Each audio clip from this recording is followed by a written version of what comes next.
신문 이야기 돌직구쇼에 오신 여러분 반갑습니다. 저는 신문 읽어주는 남자 김진입니다. 비 내리는 월요일 아침입니다. 주말 내내 여의도 정치권은요, 이 성완종 리스트 파문 때문에 올 스탑돼 있었습니다. 이 재보선 이슈마저 집어삼킨 성완종 리스트를 포함한 다양한 이슈 오늘 저희 돌직구쇼에서 다양하게 준비했습니다. 먼저 조간신문 지금부터 저와 함께 보시죠. 오늘은 경향신문으로 시작합니다. 경향신문 일면 제목이 이렇습니다. 이런 총리 점점점 이런 총리는 이런 총리일까요? 이런 총리일까요? 이완구 부정부패 척결 빠진 4.19 기념사 이 총리의 사진이 실렸는데요. 이완구 국무총리가 4.19 혁명 기념사에서 4.19는 민주주의와 정의의 표상이다 이렇게 밝혔습니다. 하지만 이 총리가 하지 못한 말이 있었으니 작년에 기념사에 있었던 부정부패를 척결하겠다라는 내용이 이번에는 또 빠졌다는데 그 배경에는 과연 무엇 때문에 이 총리는 그 말을 하지 못했을까요? 다음 신문입니다. 자, 이번엔 서울신문 일면 사진인데요. 자, 이렇듯 이완구 총리가 4.19 기념사에서 부정부패 척결 이야기를 못하는데 새누리당 김무성 대표와 이완구 국무총리는 이날 단 한마디 말이 없었습니다. 묵묵히 악수만 하고 제갈 길을 걸어서 각기 다른 곳을 보고 앉았는데요. 김무성 대표, 저희 돌직구쇼에서 채널A 단독 보도해드린 대로 박근혜 대통령에게 총리 경질해야겠다라고 건의를 한 사이인 만큼 둘 사이 서먹하지 않을까요? 다음 신문입니다. 자, 중앙일보 일면인데요. 이완구와 성완종 무려 작년 3월부터 1년간 210여 차례 서로 전화를 한 사이였다. 친분이 없다던 두 사람의 사이가 사흘에 2번꼴로 전화 걸고 전화 받고 한 사이라는 거죠. 사흘에 2번씩이나 전화할 정도면 친해도 매우 친한 사이 아닌가라는 것이 상식인데 왜 상식을 뒤집는지 모르겠습니다. 다음 신문입니다. 자, 이번엔 동아일보 일면으로 이어집니다. 그래서 검찰이 이렇게 조사하기로 했습니다. 성완종 국회의원실에 방문객 수를 전수조사하기로 했습니다. 이게 어떤 의미냐? 검찰이 국회 사무처로부터 성완종 경남기업 회장이 국회의원으로 재직했던 기간 동안 이 의원회관 사무실 누가 왔나 다 조사하겠다 이거죠. 더구나 홍준표 의원에게 경남기업 전 부사장 윤모 씨가 직접 1억 원을 든 쇼핑백을 홍준표 의원 사무실에 가서 주었다라는 주장이 나옴에 따라서 홍 지사의 의원회관 사무실 방문 기록도 검찰 함께 조사할 방침이라고 밝혔습니다. 누가 거짓말을 하고 있나? 의원실 방문자 리스트 보면 그래도 어느 정도 나오지 않을까요? 다음 신문입니다. 자, 한국일보 일면으로 이어집니다. 아까 서두에서 제가 말씀드렸던 것처럼 한국일보는 이걸 쓰나미라고 표현했네요. 표현 좋습니다, 한국일보. 성완종 쓰나미에 국정 의정 다 휩쓸린다. 쓰나미니까 휩쓸린다 이거죠. 여야가 총리 해임 건의한 문제로 이번에는 충돌하고 있는데요. 그럴 경우 공무원 연금 개혁 논의는 물론이고요. 여러분들의 연말정산 환급도 차질을 빚을 수밖에 없을 전망이다. 한국일보는 심각하게 우려하고 있습니다. 그런데 이 와중에 경남 기업이 CCTV 증거를 인멸하려는 시도가 포착됐다라는 한겨레신문 일면 보도도 있습니다. 함께 보시죠. 자, 경남 기업 압수수색 전에 성완종 자료 훼손 정황, 성완종 리스트 특별수사팀이 경남기업 회장이 숨진 뒤 다수의 증거자료가 빼돌려진 정황을 발견하고 경남기업과 측근들의 증거인멸 혐의에 대해 확인 작업을 벌이고 있다고 검찰은 밝혔습니다. 자, 이 와중에 주말 동안에는요, 세월호 1주기를 추모하겠다라는 시위와 집회가 있었는데 그 집회 현장에서 이런 사진이 저희 채널A 카메라에 포착이 됐습니다. 그 사진을 조선일보가 받아서 일면에 보도하고 있습니다.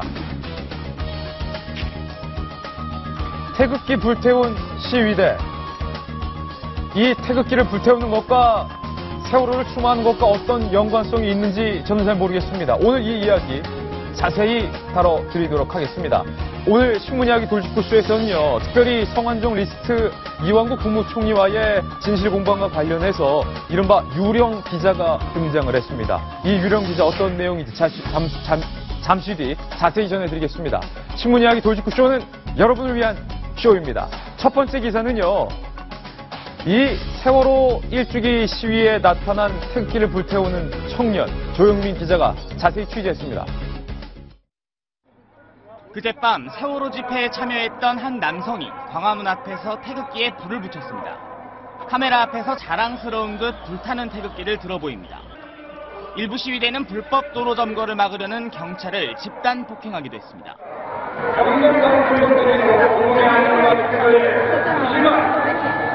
거대한 경찰과 시위대 간 격한 충돌이 이어지며 경찰 차량 71대가 파손됐습니다. 야간까지 시위가 이어지면서 경찰이 물대포와 캡사이신을 살포하며 시위대 100여 명을 연행했습니다. 경찰은 강경 대응 방침을 밝혔습니다. 이번 불법 폭력 시위 주동자와 극렬 행위자를 끝까지 추적하여 전원 사법 처리할 계획입니다. 5월 노동절 등 대규모 집회가 연달아 예정된 상황에서 불법 집회는 용납하지 않겠다는 것입니다. 집회의 자유는 보장이 돼야 그게 민주주의라는 거죠. 이제 폭력까지 도달하는 과정 안에서 되게 많은 사람들이 다치고 이런 거는 이제 전혀 민주적이지도 않고 저희가 추구할 방향은 아니라고 생각을 해요. 채널A 뉴스 조영민입니다.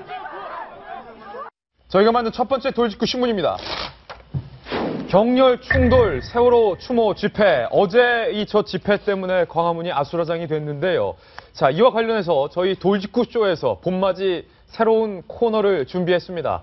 이른바 신문의 서로 다른 기사를 대조 비교해보는 재미있는 코너입니다. 면대 면입니다. 자, 오늘 첫 번째 면대면 두 분 준비해 주셨는데 어떤 겁니까? 들어주시죠. 자, 안 의원님 어떤 면입니까? 네, 아까 보도 나온 것처럼 세월호 일주기 추모 집회가 광화문에서 있었는데 굉장히 격렬했지 않습니까? 예. 조선일보에서는 그 시위의 격렬함을 보도하면서 특히 태극기를 불태운 시위대, 그래서 태극기를 불태운 사진을 앞세우고 어제 시위의 그 폭력성을 드러내는 그런 기사를 썼습니다. 그렇군요. 이와 대결하는 또 다른 면. 자, 박용진 대변인, 이번에는 어떤 면이죠? 한겨레 일면. 한겨레 일면. 세월호 슬퍼할 자유마저 막는 나라다. 예. 느낌표 빵빵 두 개 딱 쳐놨습니다. 빨간 펜으로 또 쳐놨네요. 예, 이게 어떤 말씀이냐면 일부의 과격한 행동에 대해서 조선일보에서 보도를 이제 상당히 열심히 했는데요. 전체적으로는 평화로운 집회 기조였는데 경찰의 과잉 진압이었던 거 아니냐라고 해서 새정치민주연합 대변인도 공식 항의 브리핑 했고요. 국제 엠네스티도 과잉 진압이었다고 비판하고 있는 상황입니다. 예, 그렇군요. 지금 두 가지 서로 다른 사진이 각각 조선일보 1면과 한겨레신문 1면에 보도가 됐는데요.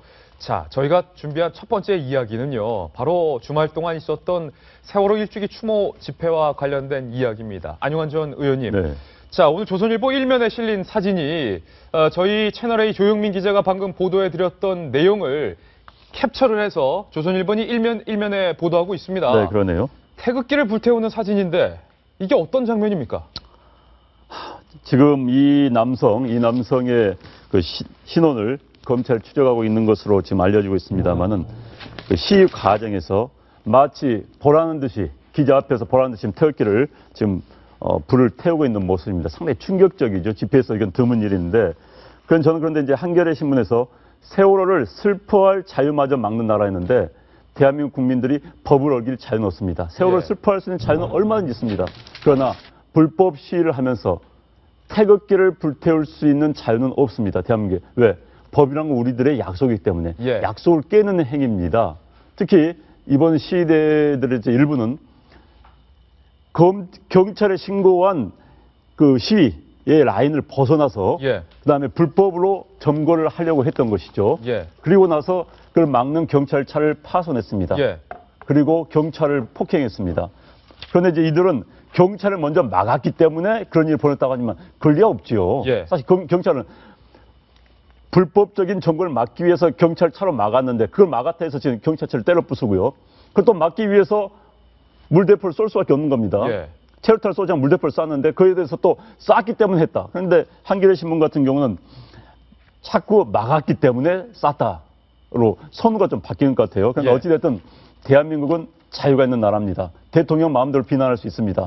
보니까 어제 구호 중에 뭐 대통령이 탄 비행기를 뭐 폭파시켜야 된다. 대통령을 무너뜨리고 무슨 정부를 만들어 과도 정부를 만드는 이런 구호까지 나왔습니다. 그런데 법은 우리들끼리 약속입니다. 법을 어긴 행위에 대해서는 처벌받을 수밖에 없는 거고요. 만약 이게 딴 나라, 유럽, 미국 선진국에서 났다면 전원 연행이고 엄청난 뭘 받을 수밖에 없습니다. 대한민국은 시위에 대해서 굉장히 관대한 나라입니다. 예. 자, 정성희 동아일보 논설위원님, 물론 이 시위대 측이 정부와 여당에 대해서 굉장히 불편한 감정을 갖고 있는 것까지는 저희가 모두 다 이해할 수 있는데 세월호 일주기를 추모하는 것과 대한민국의 태극기를 불태우는 것이 무슨 상관인지, 그리고 세월호 일주기를 추모하는 것과 박근혜 대통령이 탄 전용기를 폭파시켜버리겠다는 게 어떤 연관성이 있는 건지는 좀 의문입니다. 그러니까 태극기는 우리나라의 정체성을 상징하는 것이죠. 예. 저 사람이 세월호 유족인지 그 일반적인 시위꾼이라고 얘기하는 그런 사람들인지 모르겠지만은 저거는 그 대한민국의 정체성을 부인하는 상징으로 저런 걸 행동을 취한 것 같은데 예. 세월호의 이제 그 어떤 원인과 이런 거에 대해서는 이미 검찰이 399명을 이제 기소를 했고 160여 명을 구속을 했습니다. 그 다음에 해양수산부에서 그 원인에 대해서는 이미 다 나와 있습니다. 그러니까 그 절차에 대해서 왜 나와 있는지는 사실 국민들이 압니다. 근데 이제 저희들의 그 생각 속에는 우리나라가 어떻게 하다가 이런 사고를 냈겠느냐 하는 그런 것이 깔려있긴 하지만은 그런 것의 상징으로서 태극기와 그 다음에 대통령의 탄 비행기를 폭파시키는 주장까지 나오는 것은 너무나 비상식적이고 예. 그 사람들의 정서에 맞지 않는 그런 과격한 행동이고요. 저는 유족이 저렇게 했다고 생각하지는 않습니다. 세월호의 유족을 이용하는 어떤 슬픔을 이용하는 그런 시민사회의 전문 시위꾼들이 붙어서 그 다음에 어떤 노조라든지 이런 거에 나와 있는 그 전문 시위꾼들이 붙어서 저런 예. 행동이 나와 있는 것 같고 유족들이야 이제 앞뒤에 안 박이 슬프지만 사실 애도라는 것은 저렇게 과격한 행동으로 되는 것이 아니고 예. 정말 슬퍼하는 사람들은 밖에 나와서 저런 거 할 힘도 없는 것이죠. 예. 저희가 저 태극기를 불태우는 남성, 검찰이 신원을 수배 중인데 저 젊은 남성이 세월호 유가족일 것이라고는 생각되지가 않습니다. 유가족 아닐 것 같다는 생각도 드는데. 네, 제가 아까도 말씀드렸던 것처럼요.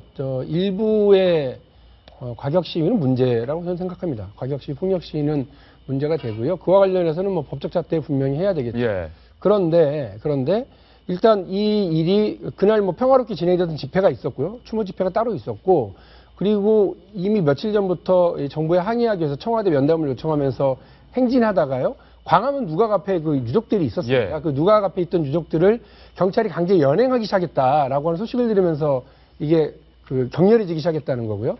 예정에 없었던 행진이 진행이 됐는데 그것이 이제 그 유족들이 연행되는 그 현장으로 이동하기 위해서 그랬던 것 같아요. 그래서 예기치 못했던 일들이 이제 벌어진 건 맞습니다. 그런데 아까 제가 말씀드린 것처럼 경찰에서 이 문제를 이전에도 세월호와 관련된 여러 집회가 있었습니다. 예. 이번에 집회를 주관했던 대책위 중심으로 했던 집회 여러 차례 있었습니다만 이렇게 과격하게 변질되지는 않았었습니다.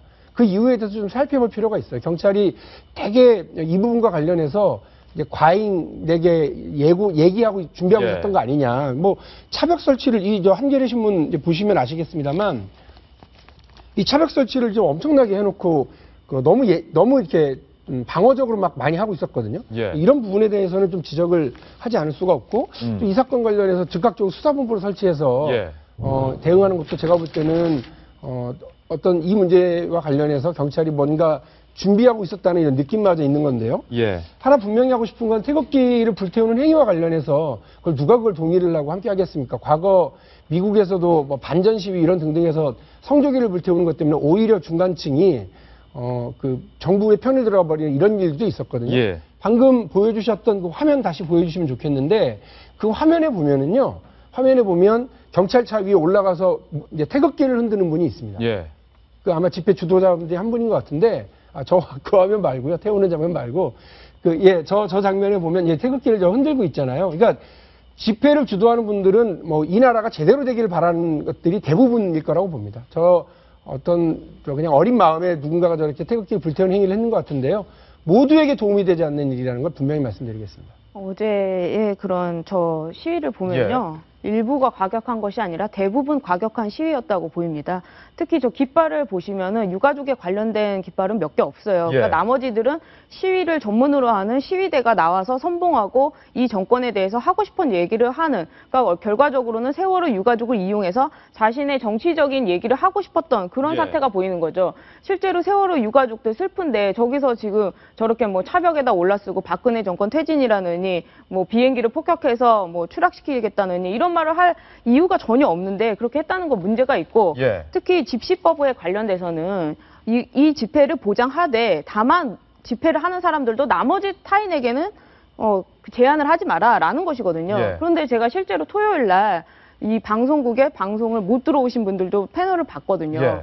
그러니까 방송이 잡혀 있는데 이 시위 때문에 들어오질 못했어요. 그럼 그 피해를 우리가 이 시위대한테 뭐 직접적으로 배상을 청구할 수 있습니까? 없거든요. 예. 그만큼 굉장히 남의 자유를 제한하고 있는 이런 시위를 하면서도 불구하고 마치 정권이 예. 이것을 탄압하는 것이 나쁘다는 식으로 이렇게 하는 것은 슬퍼할 자유를 막는 나라, 그것이 아니라 정말 시위를 적법하게 할 수 있는 예. 나라, 이렇게 돼야 되는 것이죠. 이게 일단은 불법 시위입니다. 지금 보시는 사진은 시위대들이 경찰 한 명을 끌어다가 이제 집단으로 폭행하고 있는 그런 모습도 어제 곳곳에서 펼쳐졌는데, 실제로 좀 냉철하게 살펴봤더니 안영환 전 의원님, 네. 시위대 유족 측이 주도한 어제 추모 행사가 아니라 진보 단체 800여 명들이 주도를 한 행사다. 그러니까 이렇게 나왔어요. 세월호 참사 국민회의가 이른바 좌파 진보단체 800여 단체가 포함됐습니다. 800여 단체. 네, 그런데 이 단체는 솔직히 제가 말씀드리면은, 자, 부산에서 한진중공업 사건 터지면 몽땅 몰려가고, 제주에서 강정마을 사건 터지면 강정마을 몰려가고, 예. 평택에서 미군 기지 터지면 미군 몰려가는, 본인들한테 미안한 얘기지만 기업형 시위대입니다. 기업형 시위대. 거기 소속된 사람들은 전문 시위꾼들입니다. 상당수가 거기에 포함되는 사람들입니다.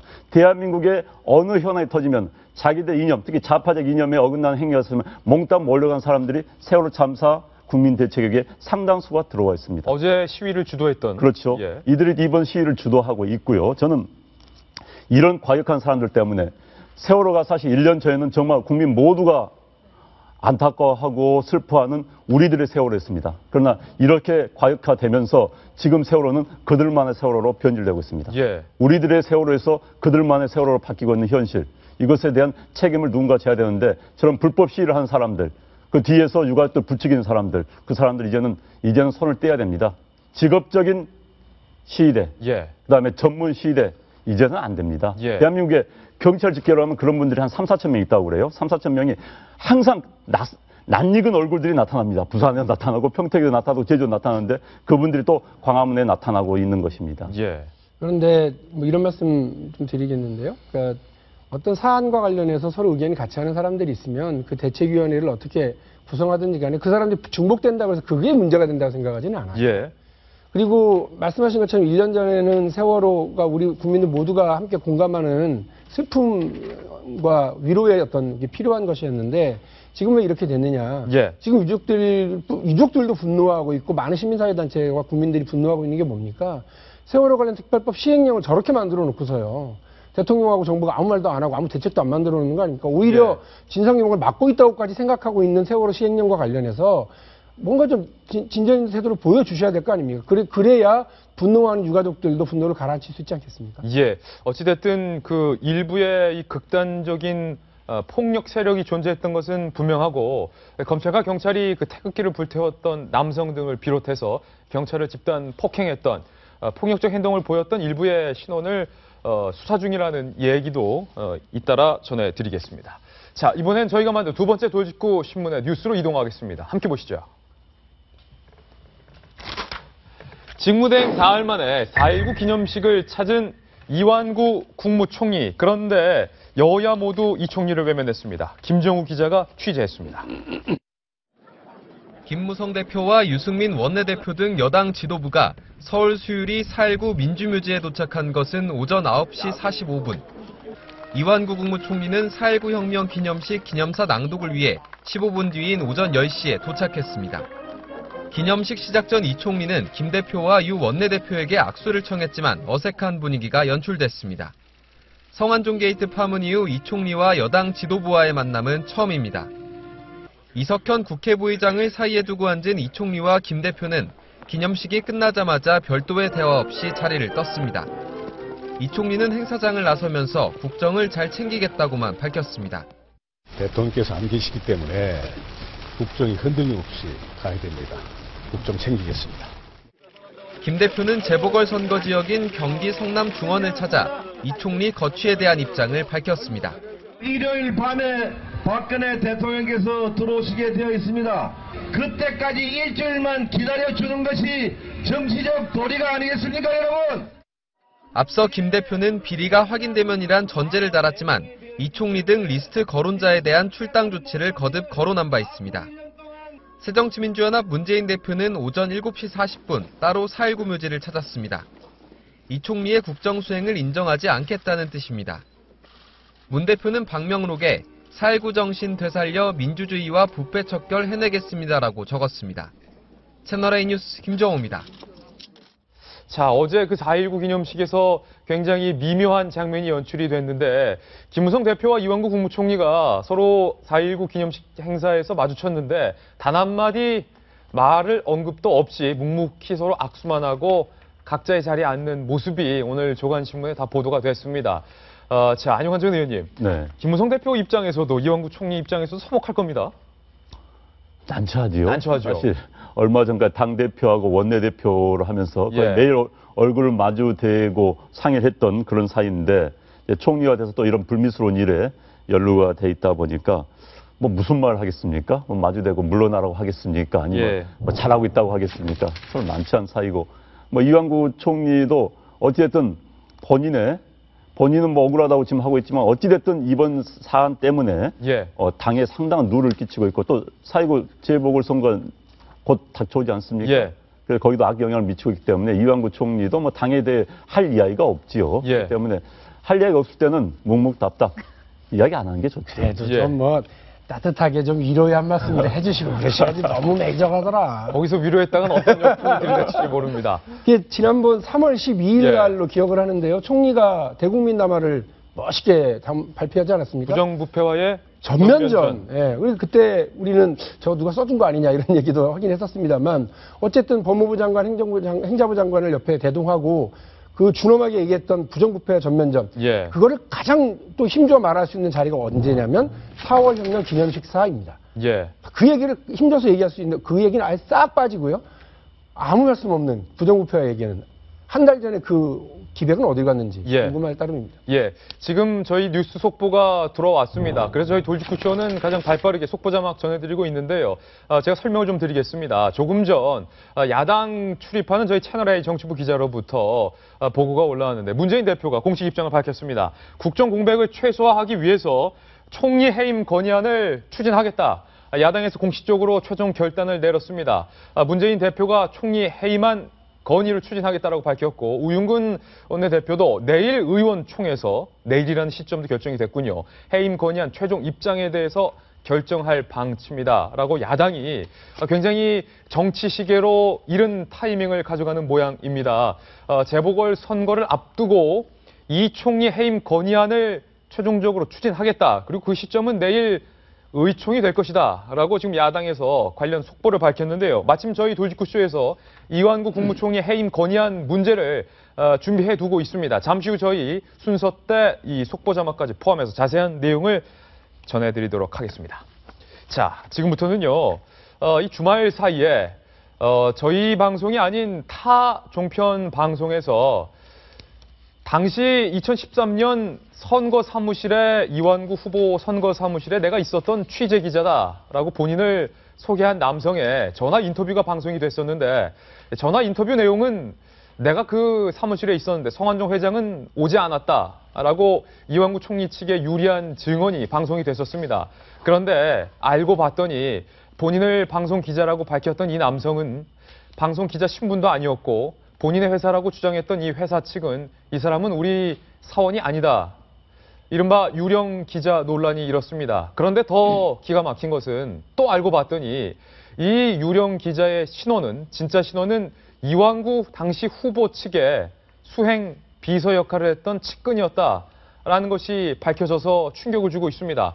해당 종편 방송사에서는 전화 인터뷰 내용을 부랴부랴 인터넷 홈페이지에서 현재 내린 상황이고 야당은 이와 관련해서 그 방송 내용을 야당에게 전달해 줄 것을 공식적으로 요청할 것을 검토하고 있는 단계입니다. 자, 박용진 전 대변인, 이 유령 기자 논란 알고 보니 이완구 측 수행 비서다.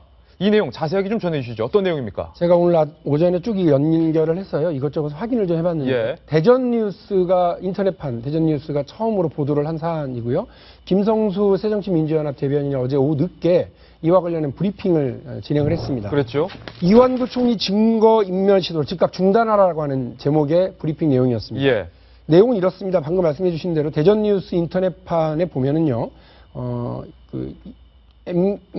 모 종편 방송사죠. 모 종편 방송사에서 인터뷰를 진행을 했는데 그 인터뷰의 내용이 그 문제가 4월 4일 나는 하루 종일 그 자리에 취재처에 있었다. 그런데 거기 성완종 오지도 않았다. 이완구 총리는 5시가 넘어서야 사무실에 들어왔다. 따라서 이 말은 무슨 말? 둘이 만난 적이 없다. 독대한 적이 없다. 3천만 원이 들어가 있는 그 비타민 박스를 이렇게 전달받은 일도 당연히 없다. 그러니까 성완종 측이 거짓말하는 거다. 이 얘기가 되는 거 아니겠습니까? 그렇죠. 일방적으로 한쪽에게 유리한 이런 주장이 인터뷰로 쫙 진행이 됐는데 대전뉴스의 그 모 기자가 이거 확인을 할 때 목소리가 변조되지 않아 저 사람 누군지 내가 알아. 본인에게 확인해서 어떻게 된 거야? 물어봤더니 복잡해서 그러면서 전화를 끊었답니다. 그리고 이 사람이 자기가 근무하고 있는 공공방송이라고 하는 인터넷 방송사에 확인을 해봤더니 그런 사람이 근무하는 바가 없다. 라고 이제 이야기가 되어 있고 등록은 되어 있는지 모르겠습니다만 기사를 쓴 적도 없고 취재차 거기 갔다고 한 것도 말이 안 된다라고 얘기를 해준 상태입니다. 그래서 그 대전뉴스 측에서는 그 본인 인터뷰를 한 사람하고도 계속 인터뷰를 하려고 전화 연결을 시도하는데 계속 안 받고 있고요. 또 하나는 이것과 관련돼서 그 방송사에서 어쩌다가 이런 그 연결을 하게 됐느냐 알아봤는데 이것이 복잡 미묘합니다. 그러니까 정확하게 신원이 파악된 사람을 이 인터뷰를 연결해야 되는 거 아닙니까? 그런데 담당 PD는 담당 PD대로 그리고 이것을 책임 있게 얘기해줬다고 생각하는 사람도 본인이 아니다라고 부인을 하고 있습니다. 그 자세한 내용 잠시 후에 저희가 또 여쭙겠고요.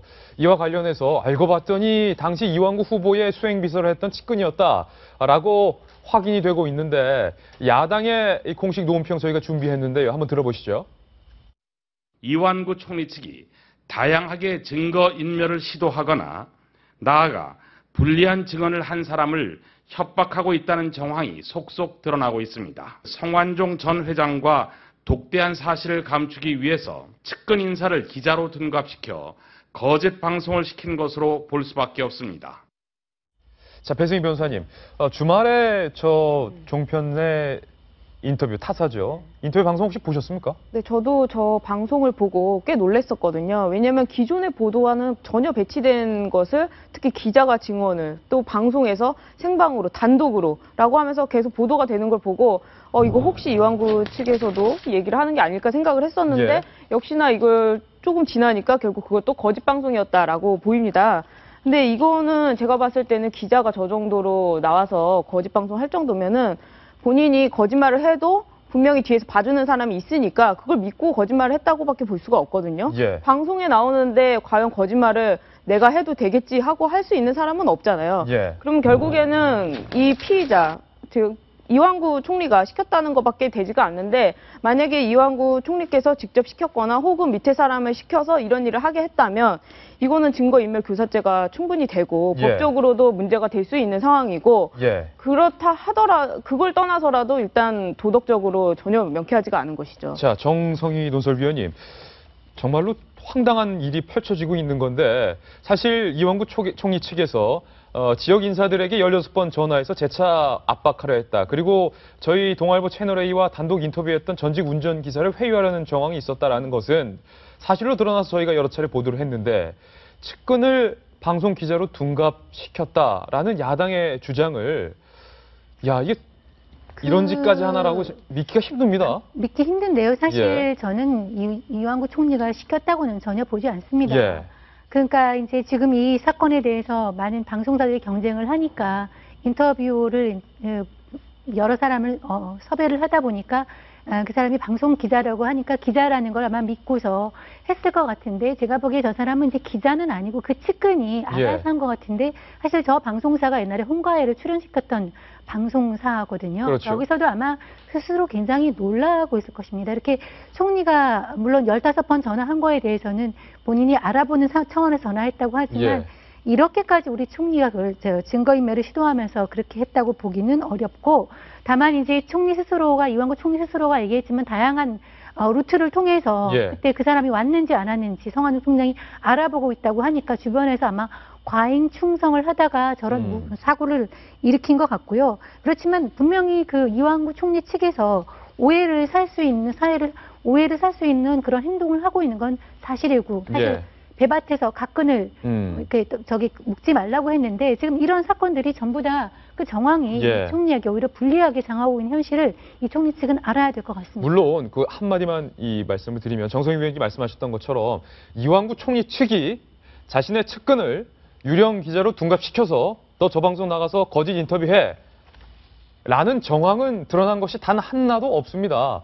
다만 유령 기자의 신분이 알고 봤더니 이완구 후보 측의 수행 비서였다. 여기까지 드러난 거죠. 약 한 4개월 정도 그 당시 선거운동 과정에서요, 뭐 이렇게 운전을 맡아서 해줬다는 겁니다. 그분이 그 지역에서도 그분이 뭐 친척 아니야 이런 얘기 들을 만큼 대단히 측근이었다고 하고요.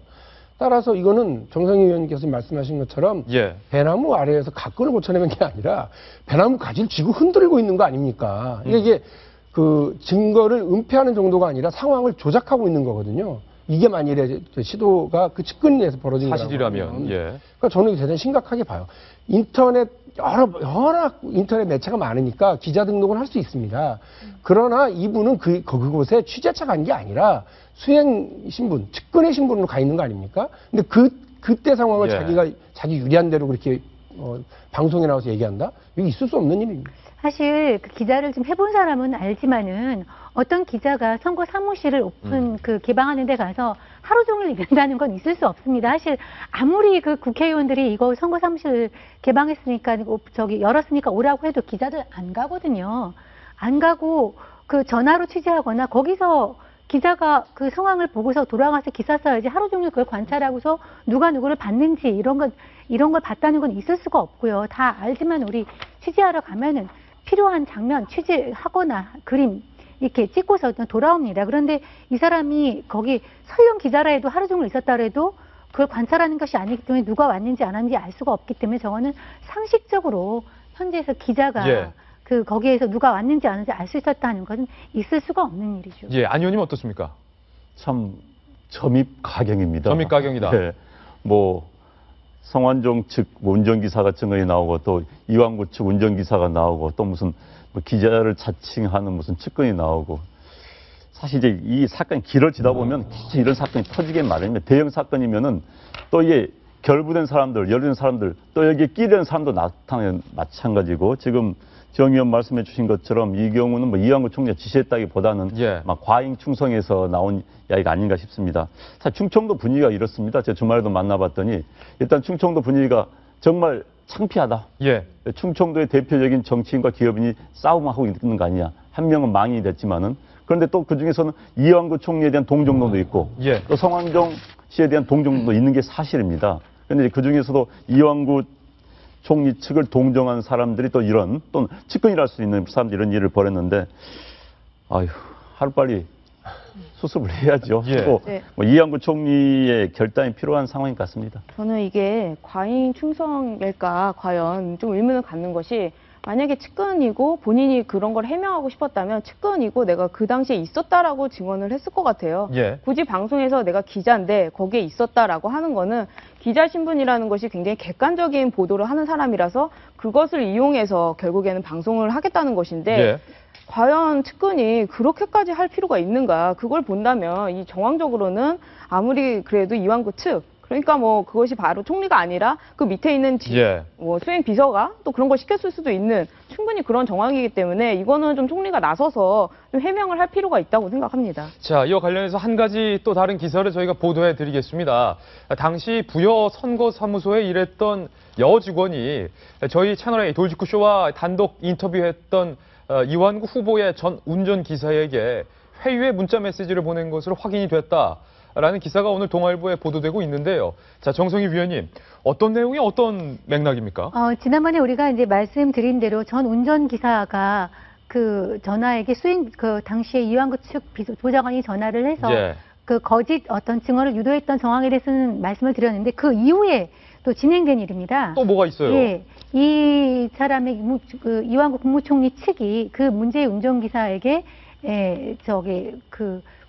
일방적으로는 지난번에는 이제 조작에 대해서 증거를 하고 이번에는 이제 회유를 나섰다는 내용인데 이 사람이 1억 원을 요구했다. 이 운전기사가 자기한테 그 이완구 측에 이렇게 얘기를 하고 있는 그에 대해서 이 사람이 그런 적이 없다라고 운전을 하니까 이종리 측에 같이 일했던 그 비서실에 있는 여직원을 통해서 이 운전기사한테 화해하고 과거의 관계로 돌아왔으면 좋겠다라는 취지의 장문의 문자를 그 비서관을 대신해서 그 여직원이 운전기사에게 보내서 한편으로는 압박을 하고 한편으로는 계속 회유를 하고 있는 그런 정황이 드러나고 있습니다. 전직 운전기사를 회유하고 있는 모습인데 배승희 변호사님, 여기에 더해서 아까 저희 신문 읽어주는 남자에서 제가 소개를 해드렸는데 이완구 총리와 성완종 회장의 친분 관계를 유추해 볼 수 있는 여러 가지 단서들이 있는데 이번에는 전화 통화 횟수가 나왔는데 1년 동안 몇 번을 통화했다고요?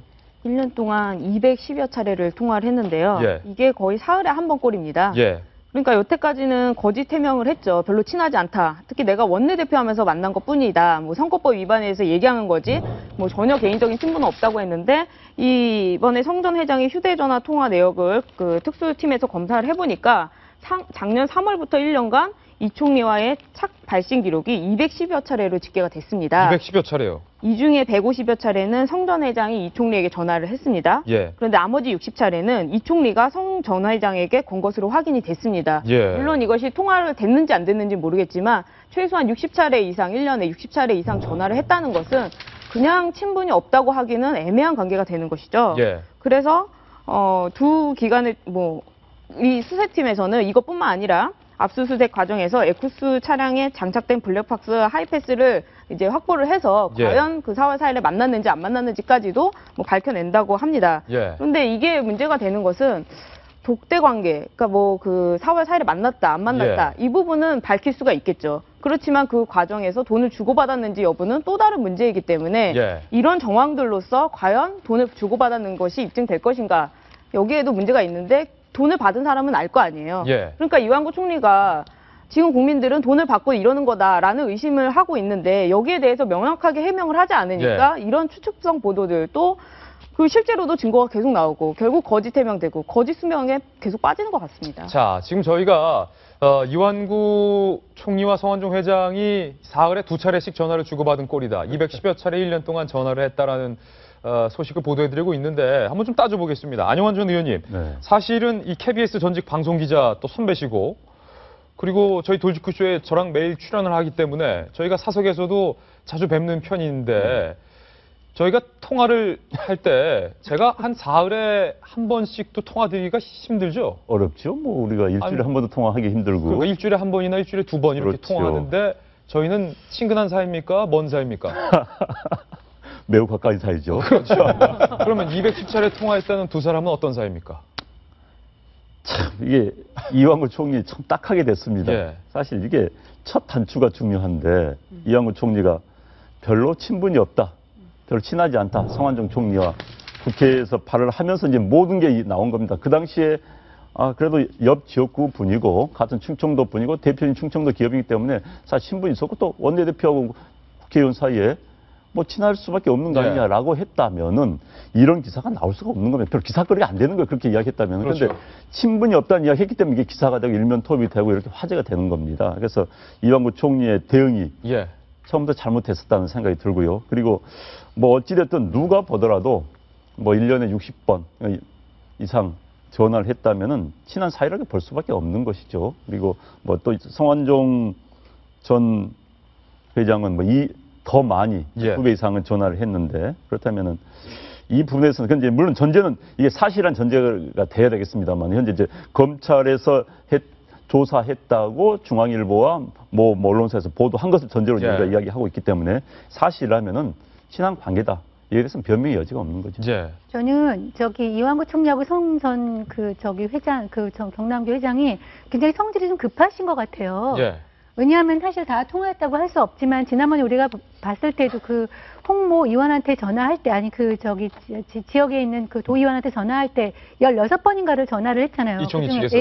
3번 정도 통화를 됐는데 전화가 안 되니까 막 전화를 한 것이 아닌가 이런 생각이 들어서 아까 말했지만은 본인이 몰랐다고 하는 거에 대해서 그 반증으로 저런 것이 나왔지만은 저런 것이 본인이 어떤 목표를 하는데 좀 잘 안 되면 막 집요하게 하는 그런 성품의 일단도 좀 보여주고 있는 거 아닌가 그런 생각이 듭니다. 아니, 마침 박용진 전 대변인과 제가 그제 통화를 했고 공교롭게 사흘 전에 또 한 번 통화를 했으니까 사흘 동안 저희가 2번 통화를 주고받은 사이인데.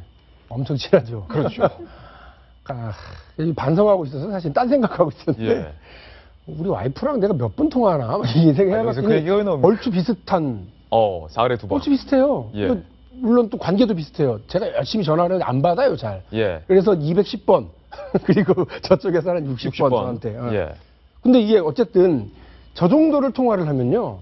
이거는 뭐 공적인 것도 사적인 것도 다 얘기한다고 봐야 됩니다. 부분이 공적인 관계도 있습니다만 사적인 관계도 상당히 깊은 걸로 봐야 되는데 난 모른다. 관계없다. 이렇게 얘기하신 것 자체가 큰 실수죠. 저희가 앞서 속보 자막을 소개해드렸습니다. 야당에서 공식적으로 이완구 국무총리 해임안을 건의하기로 문재인 대표가 입장을 조금 전 밝혔습니다. 그리고 그 시점은 내일 야당이 의원총회에서 공식적인 안건으로 다뤄서 최종 입장을 결정하겠다라고 밝혔습니다. 그래서 저희가 준비한 다음 돌직구 뉴스는 바로 이 총리 해임 건의안과 관련된 여야의 공세입니다. 함께 보시죠. 자, 총리는 버티고 야당은 총리 해임안 공세를 펼치고 있다. 재보선을 앞두고 야당이 그리고 여당도 고민이 많을 텐데요. 결국 야당에서 총리 해임 건의안 카드를 꺼내 들었는데 이 신문 기사 소개해드리기 전에 김무성 대표와 문재인 대표가 주말에 각각 어떤 입장을 밝혔는지 양당 대표의 입장을 저희가 짤막하게 준비를 했는데요. 먼저 김무성 대표의 입장부터 들어보시죠. 박근혜 대통령께서 다음 주 일요일 밤에 들어오시게 되어 있습니다. 여러분 그때까지 국무총리가 공석이 된다면은 우리 국정이 얼마나 불안정하겠습니까? 일주일만 기다려주는 것이 정치적 도리가 아니겠습니까? 박근혜 대통령과 저는 이번 이 일을 대한민국 정치에 부정부패를 깨끗이 뿌리 뽑는 계기로 만들겠다고 여러 번 약속을 했습니다, 여러분. 자, 일주일만 기다려달라 호소하는 김무성 대표. 문재인 대표는 이에 대해 이렇게 말했습니다. 국민들 삶이 무너지고 있는데 우리나라 최고 꼭대기에서는 썩은 냄새가 진동합니다. 국민들은 비트미에 거덕이는데 최고 정권 실세들은 돈잔치를 벌였습니다. 새누리당은 부패 정당입니다. 새누리당에는 차떼기당의 DNA가 흐르고 있습니다. 자, 새누리당에는 차떼기당의 정신이 아직까지 남아있다. 뭐 이런 비판이었는데 박용진 전 대변인. 지금 야당에서 총리 해임 건의안 공식적으로 추진하기로 문재인 대표가 결정을 내렸습니다. 어떤 내용인지 소개 좀 해주시죠. 아까 채널A 우리 돌직구쇼 중간에 지금 이제 속보자막 나갔잖아요. 저희 얘기는 9시 30분에 들어왔는데 그러면 한참 새정치민주연합의 최고위원회가 열리고 있던 시점입니다. 문재인 대표는 어제도 얘기하신 것처럼 빨리 이거를 좀 진행을 하도록 하겠다고 얘기를 했고 내일 의총을 여는 걸로 지금 이제 얘기가 되고 있는 모양입니다. 내일 의총에서 확인이 되면 지금 본회의가 잡혀있는 게 23일하고 30일입니다. 그렇죠. 그 본회의에 처리를 해야 되는데요. 이게 안건이 발의되는 데는 국회의원의 이제 3분의 1이면 됩니다. 그러니까 뭐 새정치민주연합 혼자서 충분히 가능하고요. 가결이 되려면 또 이제 과반수가 이제 필요한데 예. 그런데 그걸 본회의에서 처리하는 데는 제출하고 나서 24시간 이후 예. 그리고 72시간 이내. 그렇죠. 이 얘기는 뭐냐면 심사숙고 24시간 해라. 그리고 좀 오래 끌지 말고 빨리 끝내라. 예. 이 얘기인 겁니다. 그 왜냐하면 총리에 대한 해임 건의하는 만큼 국정을 혼란하게 하는 일이 없겠죠. 예. 그래서 빨리빨리 처리하자는 건데 문재인 대표도 이거 오래 끌 생각 없다. 국정 공백을 최소화하기 위해서 빨리 진행하겠다라고 예. 얘기를 하는 겁니다. 우리가 하나 잊지 말아야 될 거. 대통령이 지금 밖에 나가 계십니다. 대통령이 지금 밖에 나가서 콜롬비아 가서는 1억 달러. 예. 또 이제 페루에서는 계약이 성사되면 20억 달러의 경제 효과가 있는 경비행기 이 계약을 체결하고 있다. 이렇게 돼 있는데도 아무도 관심이 없어요. 예. 전부 다 이완구 총리만 보고 있거든요. 오히려 이완구 총리 때문에 국정이 혼란한 상태니까 김무성 대표 얘기한 것처럼 국정 혼란은 오히려 예. 이완구 총리 때문에 벌어지고 있는 상황. 그래서 빨리 정리하기 위한 해임 건의안으로 지금 밀고 가고 있는 현상입니다. 제가 신문 지면 2개의 지면을 보여드릴 건데요. 차례로. 먼저 중앙일보 기사를 보시면요. 이 기사 제목이 오늘 아침까지만 해도 이렇게 소개가 됐었습니다. 본회의가 23일과 27일에 있는데 이렇게 보도가 됐는데요. 만약에 해임 건의안을 23일에 의논하기로 한다면 이것은 재보궐선거를 앞두고 노리고 빨리 결정하겠다. 그 위에 기사 제목이 있는데요. 대통령을 압박하려면 대통령이 귀국하고 나서 27일에 할 것이다. 그런데 23일, 결국 내일 본회의 의총을 열어서 본회의에 정식 총리 해임 건의안을 야당이 추진키로 했고요. 그 옆에 저희가 붙여놓은 신문은요. 조선일보 신문을 그 옆에 제가 붙여놨는데요. 양당의 이번에 원내대표들의 입장을 인터뷰했습니다. 하나하나씩 좀 소개를 해드리겠습니다. 자, 먼저 위에 있네요. 유승민 새누리당 원내대표의 인터뷰 기사를 보시면요. 좀 자세히 가깝게 볼까요? 야당이 해임 건의안을 결정하면 대통령 순방과 관계없이 바로 새누리당도 의총 소집해서 어떻게 대응할지 논의하겠다. 그러니까 이 총리 해임 건의안 피하지 않고 정면으로 받아들이겠다라는 입장이고 그 밑으로 한번 내려보면요. 새정치민주연합의 우윤근 원내대표의 입장도 인터뷰에서 실려 있습니다. 그 밑에 나란히 있는데 자, 우윤근 원내대표 이완구 국무총리 당선 후에 둘이 얼싸안고 울면서 친했던 사이인데 이렇게 입장을 내놓을 수밖에 없을 겁니다. 해임 건의안 내기 전에 총리가 사퇴하는 게 순리다. 아주 강한 돌직구를 날렸는데 자, 안용환 전 의원님, 네. 양당 원내대표의 입장을 보면 이제 해임 건의안은 엎질러진 물이고 던져진 카드인 것 같습니다. 네, 야당 입장에서 본다면은 대표가 저런 이야기를 했고 또 의총에서 내일 의총이 열리면은 해임 건의안을 내자는 식으로 정리가 될 가능성이 높습니다. 예. 물론 날짜가 문제겠죠. 방금 보도 나왔지만 이제 일단 4.19 재보궐선거에 야당이 유리하기 위해서는 어떤 수순을 밟는 게 좋을 것인가를 계산할 수밖에 없습니다. 정치이기 때문에. 또 여당도 마찬가지로 거기서 막기 위해서는 어떻게 해야 될 것인가라고 행동할 수밖에 없는 거고요. 일단 지금 말씀해 주신 것처럼 23일 내게 된다면 날짜가 좀 미묘합니다. 예. 23일이 목요일입니다. 목요일에 내면은 금요일에 24시간이 지나는 24시간부터 72시간 사이, 예. 금요일부터 일요일 사이에 해야 된다는 이야기인데 토일이 겹치기 때문에 쉽지가 않습니다. 예. 그리고 또 27일 날 하면은 30일까지 재보궐선거 그런 문제들이 있어요. 그런데 지금 김무성 대표의 발언을 저도 쭉 보면서 일주일만 기다려달라. 의미 있는 국정에 혼란이 생긴다. 그렇기 때문에 일주일만 기다려달라. 그럼 대통령이 오면은 국정에 혼란이 안 생기기 때문에 총리의 역할은 없다. 라는 식으로 해서 역으로 하면 가능해집니다. 아니 그렇다면 그 의미는 정확하게 한 번 더 여쭙겠습니다. 현재 이완구 국무총리는 임기가 일주일간이 일주일 시한부 총리다. 그런 의미로도 해석이 된다는. 저는 지금 아까 김무성 대표의 발언을 유심히 신문 기사가 아니라 지금 녹취를 보니까 그런 느낌이 들었습니다. 일주일 시한부다. 그러니까 국정 혼란인데 대통령이 올 때까지만 참아달라. 그럼 대통령이 오면 국정 혼란이 막을 수 있다. 대통령 부재시 상황을 막을 수가 있다. 이런 이야기 아니겠습니까? 그래서 이제 초점 어디에 두는가가 문제인데 그렇게 받아들였고요. 그렇다 보면은 어찌됐든 여권 내에서도 이번 주 내에 어떤 식의 이제 조치를 취할 가능성이 높다고 보고 그렇다면 결국은 이완구 총리의 결단의 문제입니다. 사실 이완구 총리가 총리 해임 건의안이 국회에서 논의되면서까지 물러날 이유는 없죠, 본인이.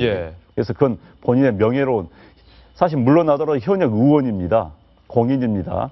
그래서 지역구를 생각한다든지 한다면은 이완구 총리의 결단, 정말 국민들에게 누를 끼치지 않고 예. 또 현 정부 여당에 누를 끼치지 않는 그런 범위에서 결단이 필요한 시점이 아닌가 싶습니다. 예. 저는 이 해임 건의안은 사실상 쇼적인 면도 없지 않다라고 보이는 것이 이 해임 건의안은 탄핵안과 달라서 법적인 효력이 없고 결국에는 대통령의 그런 결단이 있어야 되는 것이거든요. 그런데 만약에 이 해임 건의안을 안건에 올려서 회의를 하게 된다면 본회의를 잡아야 되는데 예. 여당이 만약에 본회의까지 가겠다고 하고 또 거기서 여당이 일부라도 뭐 찬성표가 나온다면 이완구 총리가 뭐 총리직을 수행할 수가 있겠습니까? 그것이 예. 뭐 법적인 효력이 있든 없든 벌써 그 본회의가 열린다고 한다면 나가라는 뜻인데 이게 그러니까 해임 건의안을 먼저 내놓는 야당 입장에서는 국정을 자신들이 먼저 선점하겠다 이런 운영이 되는 것이죠. 예.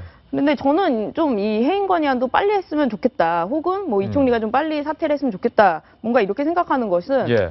이 예전에 부정부패가 있을 때 우리가 뭐 독재 시대를 회상하는 것이 그때는 우리가 다음 날은 매일 잘 살고 또 다음 날은 더 잘 살고 이런 부의 시대가 있었지만 지금은 정치가 이런 부정부패가 있으면 그 피해는 결국 우리가 보는 것이거든요. 예. 우리는 매일 똑같은 삶을 살고 있는데 정치 자기들은 돈을 받고 저렇게 살고 있다? 이게 이제 국민들한테 굉장히 피부로 와닿기 때문에 이제는 시대가 달라져서 이런 부정부패를 국민들이 받아줄 수가 없는 것이죠. 그렇기 때문에 지금 야당 입장에서 해임 건의안을 내놓는 이 자체는 굉장히 좋은 전략이라고 보입니다. 정성희 위원께 제가 이런 질문 드리겠습니다. 방금 여당에서도 일주일 안에 이 총리의 해임 건의안에 대해서 입장을 낼 것이다. 여당도 이제는 총리를 비호할 이유가 없다라는 기류가 지금 막 정치 현장에서 읽히고 있습니다. 이쯤 되면 이완구 총리 후보자는 스스로 물러나는 것이 맞다고 생각하십니까? 아니면 그래도 끝까지 버텨야 된다는 것이 맞다고 보십니까? 이제 물러나야 될 거라고 봅니다. 예. 왜냐하면 사실 그 김무성 대표가 박 대통령 만났을 때 경질 건의를 했다고 얘기를 했거든요. 예. 근데 대통령은 이제 돌아와서 보자는 식으로 유도를 했는데 이 상황은 지난번에 그 중앙아시아 순방했을 때 문창국 후보자, 총리 후보자의 사실과생이 비슷합니다. 예. 그때도 문창국 후보자는 절대로 물러나지 않겠다고 얘기를 했는데 대통령이 돌아와서 바로 자진 사퇴를 했거든요. 예. 그리고 그런 걸 보면은 사실은 이거는 시간 문제죠. 다만 한 일주일이라는 시간을 어떻게 하면 재보선에 유리한 양측이 유리한 식으로 끌고 갈 것이가 하는 문제죠. 새정치연합도 일주일 있으면 이게 해임 건의안과 무관함에 이완구 총리가 버틸 수 없다는 것을 잘 알고 있습니다. 다만 이 친리 훈이함 카드를 던짐으로써 이 전국의 핵심 우력을 만들고 이 정권의 도덕성에 타격을 줌으로써 재보선에 유리한 지형을 만들겠다는 정치 공세고 사실 이완구 총리 사퇴 문제는 시간 문제라고 해도 큰 틀리지는 않을 것 같습니다. 예, 시간 문제죠. 그러니까 빨리 끝내라고 압박하는 거예요. 아까 뭐 쇼냐 이렇게 얘기하셨는데 그럴 수 있습니다. 압박하는 의미거든요. 지난번 이분 참 우리 국민들하고 국회 애매기는 분인데 인준 표결할 때 있잖아요. 그때도 얼마나 시끄러웠습니까? 그때 제가 다시 찾아보니까 218명의 국회의원들이 참석해서 148 찬성, 128 반대, 무효 5. 이래가지고 아무리 계산을 해봐도 여당에서 7표가 이리 넘어온 거거든요. 반대에. 그런데 이번에도요. 14표만 야당의 의견에 찬성해주면 가결돼 버리는 겁니다. 그것이 법적 효력은 없고 대통령이 건의를 듣고 그냥 나 몰라 하고 해버리면 끝나겠지만 그럼에도 불구하고 이 정치적 파급은 어마어마할 거기 때문에 무시하기 쉽지 않죠. 그럼요. 그냥 빨리 본인이 물러나면 모든 게 다 클리어해집니다.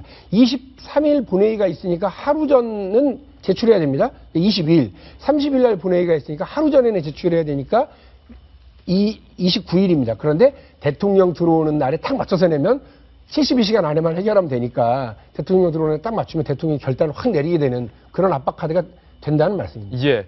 이 역대 국무총리들 가운데 만약에 야당이 해임 건의안을 냈기 때문에 대통령이 그 해임 건의안을 받아들이거나 그 과정에서 이완구 총리가 스스로 사퇴를 한다면 이 총리는 최단기간 총리들 리스트에 이름을 올릴 가능성이 매우 커지게 됐습니다. 그래서 역대 국무총리들 가운데 재임 기간이 짧은 총리들만 순서대로 모아봤는데요. 제 옆에 있습니다. 함께 보시죠. 자, 이 너무 오래된 일이라 정성희 위원께서 좀 보충 설명을 해줘야 될 것 같은데 최단 총리는 65일 재임했던 허정 총리입니다. 1960년 6월 15일에서 8월 18일까지 65일밖에 안 됐습니다.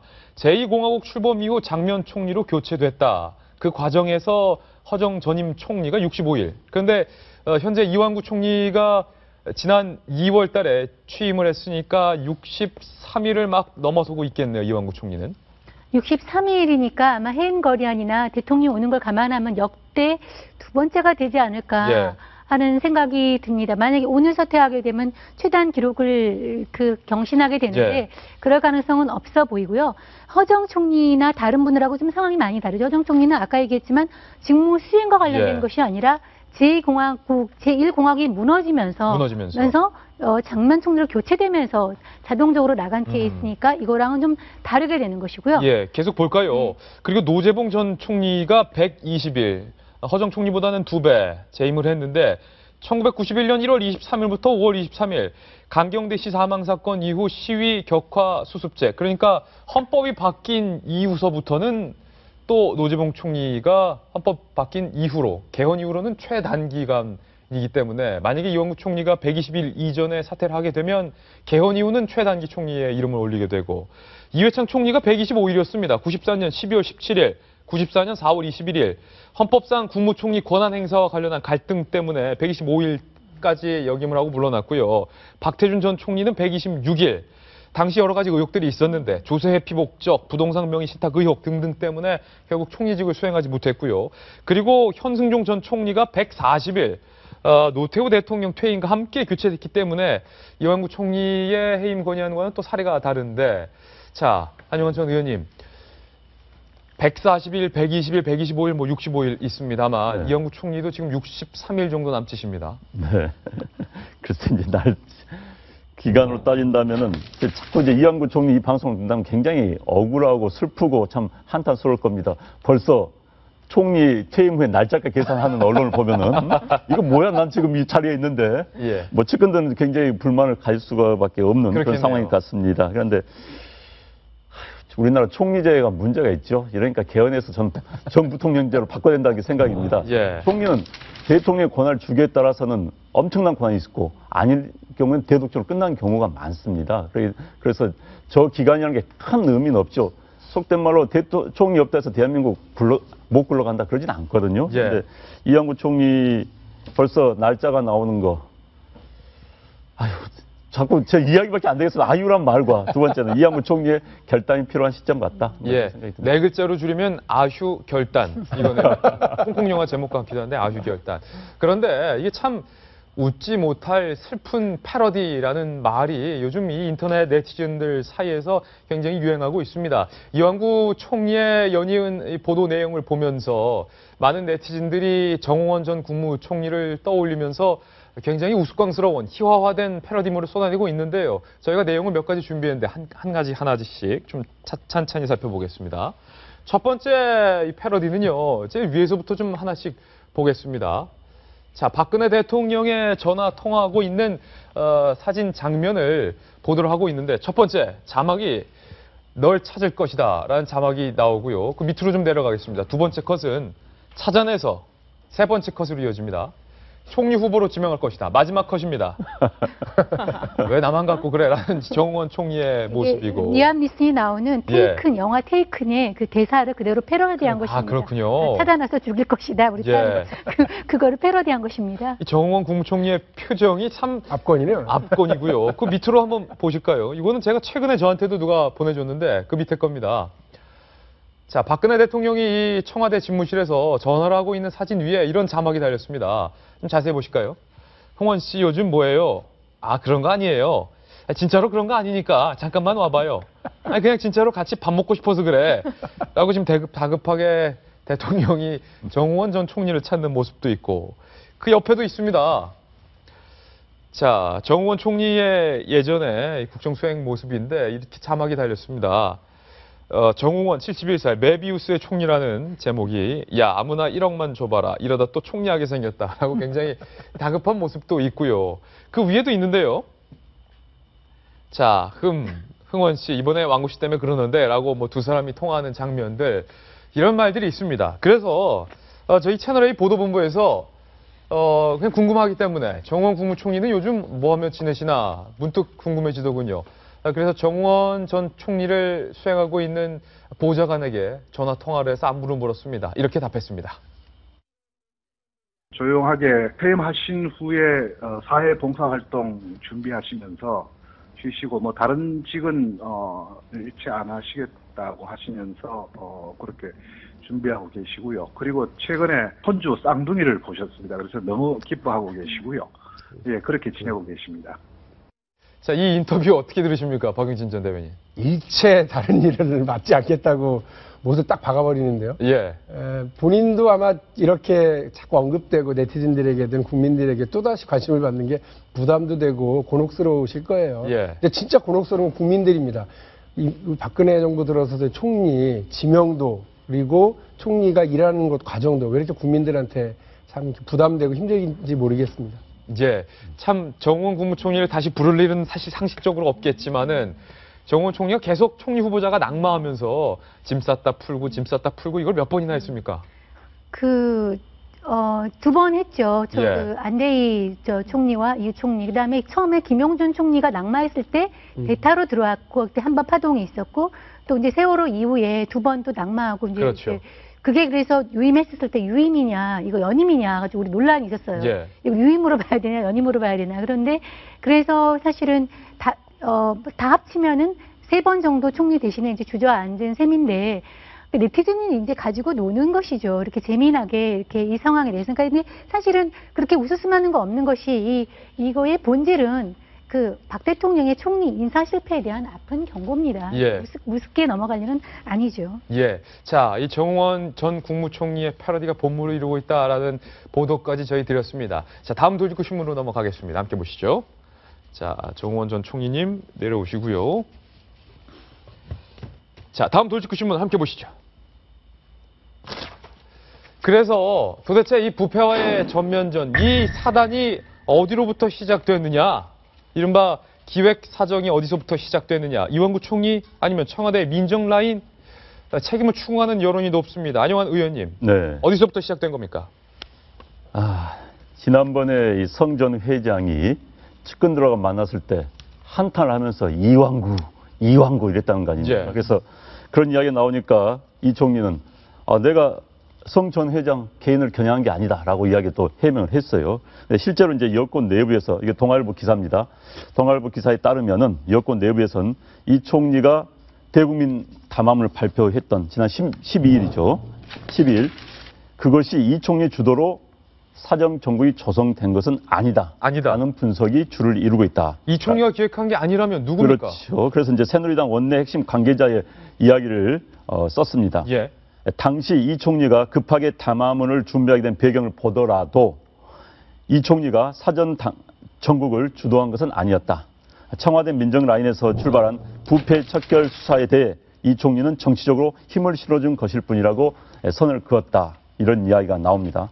어찌됐든 지금 전체적인 흐름은 이완구 총리가 주도한 건 아니었다라는 게 여권 내부의 분석이라고 기사가 쓰고 있고요. 예. 또 여권 내부에서는 청와대 민정 라인이 사정 당국의 수사를 제대로 조율하지 못해서 화를 키웠다라는 불만이 터져 나오고 있다는 겁니다. 한 여권 관계자는 우병우 대통령 민정수석이 검찰 시각에서 봤을 때는 훌륭한 인물일 수 있지만 민정수석이 된 뒤에도 검찰 시각에서만 수사를 바라보고 있다. 정무 감각이 부족한 게 아니라 전혀 없는 것 같다는 말까지 나오고 있다. 그래서 이제 결국 기획 사정 이야기 계속 나왔지 않습니까? 그런데 이제 이른바 친이계 의원들은 기획 사정에서 비난하는 이야기를 계속 해왔어요. 뭐 권성동 의원 같은 경우는 사정을 무슨 군사 작전 하듯이 미리 단지하고 수사에 착수한 것은 전근대적이라고 비판했다는 겁니다. 그런데 어찌됐든 기획 사정인지는 모르겠으나 기획 수사인 것은 맞고 그리고 이것이 결국은 겨냥을 어디로 했는지 모르겠지만 결국은 그 총알이 돌아와 버린 격이 됐다는 언론의 지적도 맞는 것 같습니다. 세상사 기획에서 의도적으로 되는 게 아닌 게 정치입니다. 이번에는 뭐 청와대도 많이 느꼈을 겁니다. 이 말이 설득력이 있는 게 김진태 검찰총장이 부패의 전면전을 얘기하는 총리의 담화문 발표를 보고 그때 굉장히 화를 냈다고 그러거든요. 화를 냈다고요? 마치 이거는 이제 밀행 수사를 하는 것인데 저렇게 총리가 얘기를 하면은 마치 검찰이 총리실의 지시나 받고서 이걸 하는 것 같고 또 그래서 MB 정부에 대한 표적 수사라는 얘기가 나오지 않은 거냐. 그래서 굉장히 화를 냈다는 그런 기사를 볼 때 이완구 총리가 그걸 주도적으로 한 것이 아니라는 것은 맞는 것 같습니다. 그 말을 듣고 보니 이 사단이 시작된 부패와의 전면전 기획 사정을 검찰과 사전 조율도 안 하고 발표했다구나라는 사실이 점점 확인이 되는 것 같아서 굉장히 씁쓸합니다. 저희는 광고 보고 다시 돌아와서 내용 전해드리겠습니다. 잠깐만요. 예, 비 내리는 월요일 아침 저희 돌직구쇼 준비한 소식 모두 전해드렸습니다. 내일 아침 9시에도 풍성한 기사와 날카로운 돌직구 들고 여러분들께 인사드리겠습니다. 오늘 하루는 분명 어제보다 더 나을 겁니다. 좋은 하루 보내십시오. 고맙습니다.